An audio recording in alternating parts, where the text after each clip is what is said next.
I'm David Cole. Thanks for walking this road with us.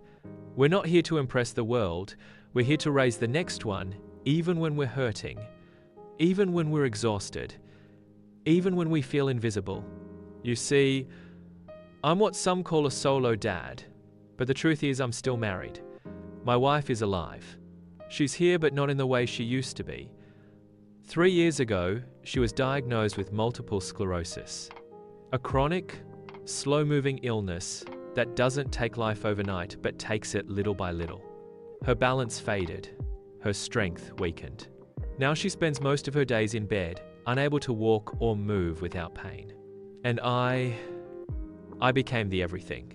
The father, the nurse, the cleaner, the cook, the encourager, the emotional anchor for everyone in this house except myself.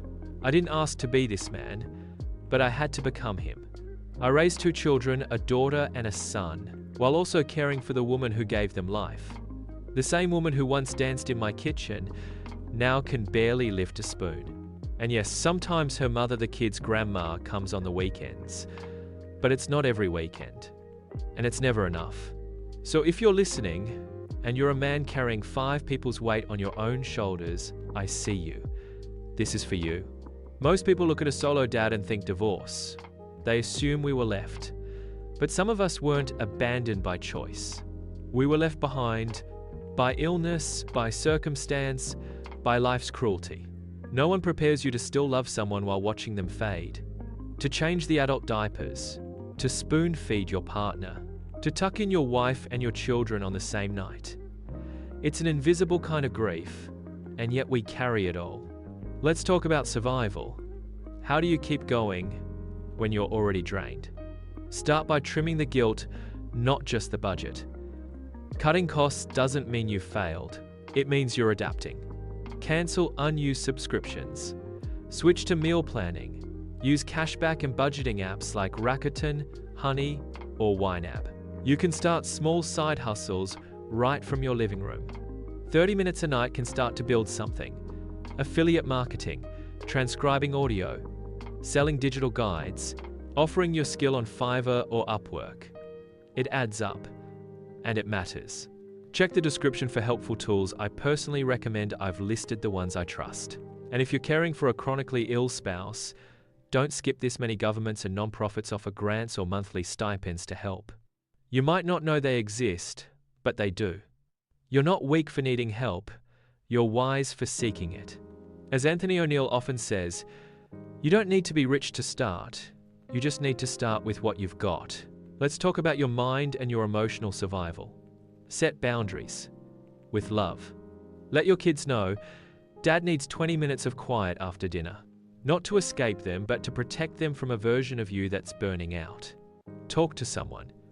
If therapy costs too much, start with a free online support group. Facebook, Reddit, Discord, there are thousands of dads out here, just like you, holding it all together, quietly. You don't need to suffer silently and grieve. Even if nothing has ended, something has changed. It's okay to cry for the life you thought you'd have, to feel the loss of her energy, her laughter, the shared load. You're not being ungrateful, you're being honest. And honest grief is what creates room for healing. Jay Shetty once said, healing doesn't mean the damage never existed. It means the damage no longer controls you. There's one more thing that's kept me standing through all this, and that's my faith. Come to me, all you who are weary and burdened, and I will give you rest. Matthew 11:28. I whisper that verse while folding clothes at 2 a.m., or while rubbing my wife's legs through another muscle cramp, or when I sit on the edge of my son's bed wondering if I'm enough. You don't have to believe everything I do, but find something bigger than yourself, because this life will bury you if you try to lift it alone. Now listen, your kids don't need a perfect dad, they need a present one. They won't remember every toy, but they will remember how you made them feel. They'll remember your tone, your patience, your steadiness.